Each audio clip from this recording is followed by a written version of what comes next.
This is the Mive Style Folder 2, model number AT-M140. This device is the successor to the original Mive Style Folder, model number AT-M120, released December of 2022. It's an Android-based flip device targeted towards seniors or students, and it runs Android 14 Go edition.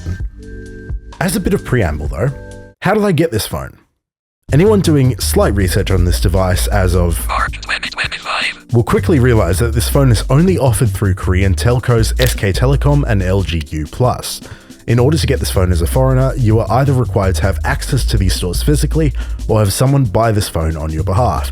And as someone from a tad too far south, yeah, that's going to be an issue. After initially seeing the phone, I started doing some research about the device, looking into what its deal was, when it may be available internationally, those kind of things. And along my online wanderings, I spotted a Reddit post mentioning that the phone was available on Naver. What is Naver? No fucking clue. The best I can tell as someone who has to use translation services for any language that doesn't spell color with a U is that it's sort of like an aggregator, similar to Facebook in some respects. It has a host of services, but the one that I care about most is the shopping service that it provides. Punching in AT-M140 into the search indeed brings up a host of results that sure as hell look like what I'm after. This is where things get weird though. My rule of thumb was that if any given listing was less than the MSRP of the device, I should stay away.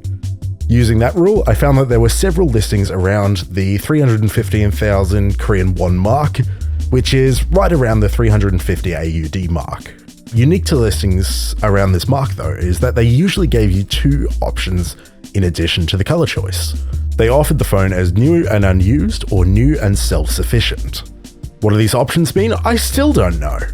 Thankfully, each listing on Naver seems to have images attached to it with information about the business and the listing. Unfortunately, to get these readable, I had to rely on both OCR and traditional translation services working in tandem, so even with these translations, things were still a bit vague.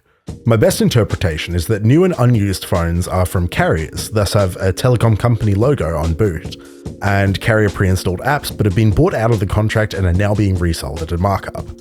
Conversely, self-sufficient devices are direct from manufacturer with no telco bloat and are also network agnostic.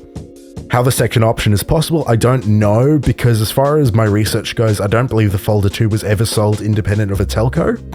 In any case, Naver seemed like a good option to get the phone. But oh no, you cannot purchase from Naver unless you are in Korea, of course.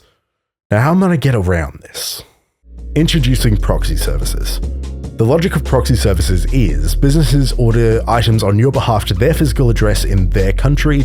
You then pay a service fee and both the domestic and international shipping, and they forward the package internationally to you, dealing with customs and bypassing sellers who either can't or don't want to sell to foreigners. The big name in Proxy Services is Bai, which serves the Japanese market and is probably the one that you have heard of, if at all.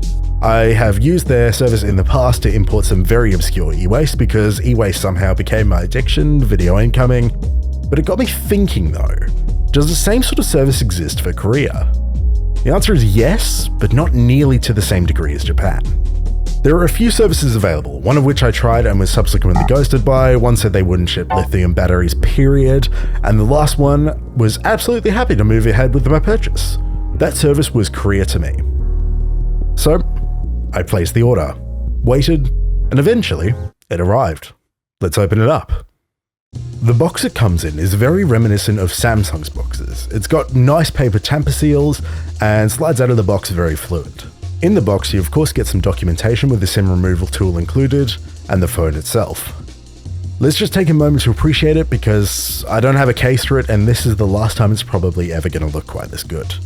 The pearl white finish is very bright with the cutout for the front display almost invisible against the gloss black surround. The rear camera and the Mive logo make the backside look very clean. Inside, you see the updated button layout and the brushed metal finish across the keypad similar to the original Folder, but as opposed to the original Folder, rather than having a linear brush finished, the finish expands in rings stemming from the D-pad. Past the phone, you get a black lanyard and a USB-A to C cable. Unfortunately, you don't get the dock that was shown in the marketing material. This is only included as a separate purchase that I really wish I knew about before shipping just the phone to Australia. As a side note, when picking your device, you have exactly 2 options to choose your spec: indigo black or pearl white. Those are your options. For me, I chose white because scratches don't show up as much.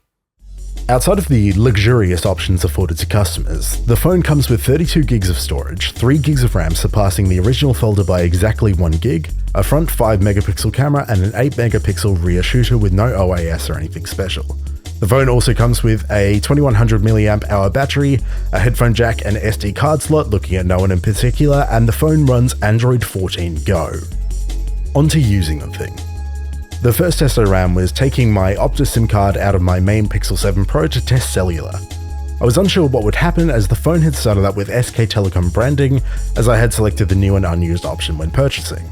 Did this mean that there was a carrier lock? Had I just wasted $400? But no, sure enough it was recognised and authenticated with Optus without issue.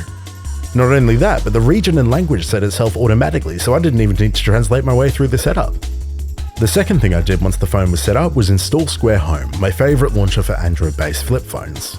The original launcher the folder came with was okay, but unremarkable and very much designed for seniors and was very similar to stock Android. I personally much prefer the layout of Square, especially using the phone with a D-pad.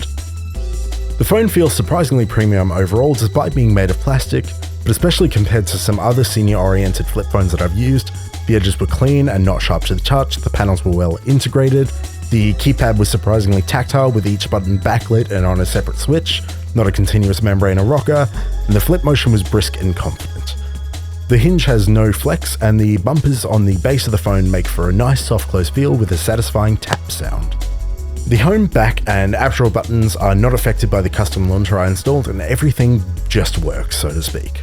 The front screen looks very dark when on, but not quite OLED dark. There is still some backlight bleed, but it looks very clean nonetheless and has good pixel density. Similar with the main display. Good pixel density, great touch response, and it does the job nicely. The cameras are acceptable. The front camera is bad and the rear camera is roughly on par with the iPhone 4, but you'll be able to scan QR codes. Just maybe buy something else if you're actually planning to capture anything meaningful with this phone. As mentioned, the phone has a micro SD slot and a headphone jack, which are both perfect as the internal 32 gig storage is good enough for light apps but not for bulk file storage. I found a random 64 gig micro SD card I had laying around and slapped it into the phone before syncing my library to the phone to test out the quality of the DAC included with it, with some halfway decent FLAC files. To test the DAC, I used some Sennheiser IEMs, which are my go-to on-the-move headphones. And even with the volume maxed, there was no audible hiss or droning and the audio was clear and reasonably loud, but it may struggle with higher impedance headphones. For a pair of low-ohm buds though, this DAC is absolutely usable.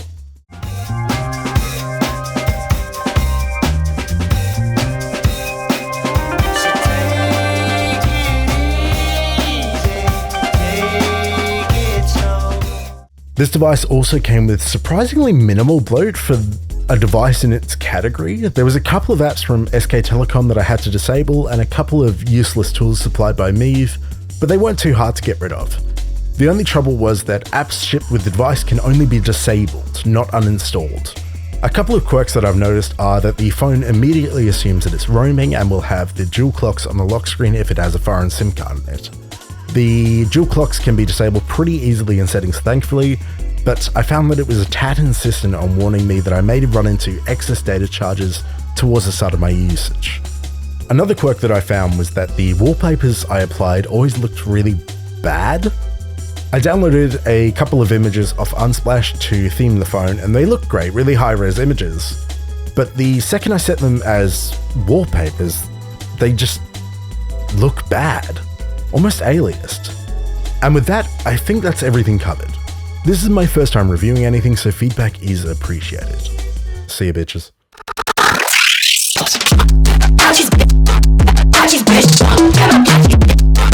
I can't believe you've done this.